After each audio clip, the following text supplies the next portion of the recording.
আসসালামু আলাইকুম। আমাদের হচ্ছে কালকে ম্যাচ ছিল ভুটানের সাথে। তো আমার লাইফের ফার্স্ট টাইম আমি হচ্ছে ক্যাপ্টেনশিপ নিয়ে মাঠে নামছি। আমার কাছে এটা স্মরণীয় একটা দিন হয়ে থাকবে।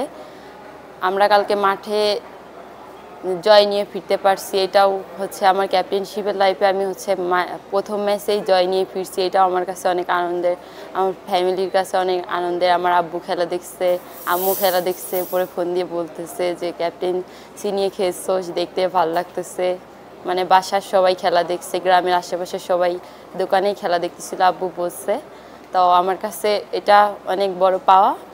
আর সামনে 2টা ম্যাচ আছে, 2টা ম্যাচ জয় নিয়ে আমরা হচ্ছে টুর্নামেন্টটা শেষ করতে চাই। সামনের ম্যাচ শ্রীলঙ্কার সাথে, সেই ম্যাচ নিয়ে কি প্রস্তুতি কেমন হবে? শ্রীলঙ্কার সাথে আমাদের ম্যাচ, আমাদের কোচ হচ্ছে একটা ভিডিও অ্যানালাইসিস ক্লাস করাবে, ওটাতে বলবে কে কী খেলবে কিভাবে, ওটাতে আমরা অনেক ফোকাস। তো ইনশাল্লাহ ভালো জয় নিয়ে ফির। আজকে রিকভারি সেশন ছিল, স্ট্রেচিং ছিল, সুইমিং ছিল, ছোটোখাটো টিমের যে ইনজুরিগুলো ছিল এটা আলহামদুলিল্লাহ ঠিক হয়ে গেছে।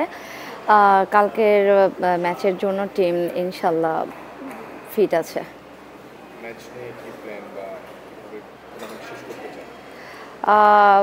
চেষ্টা তো আছে প্রথম থেকে যেভাবে শুরু করেছি, যারা টিমে নতুন আছে তাদেরকেও হচ্ছে প্রতি ম্যাচে আর কি সুযোগ দেওয়া হচ্ছে, তারা তাদের বেস্টটা দিচ্ছে, আলহামদুলিল্লাহ ভালো করছে।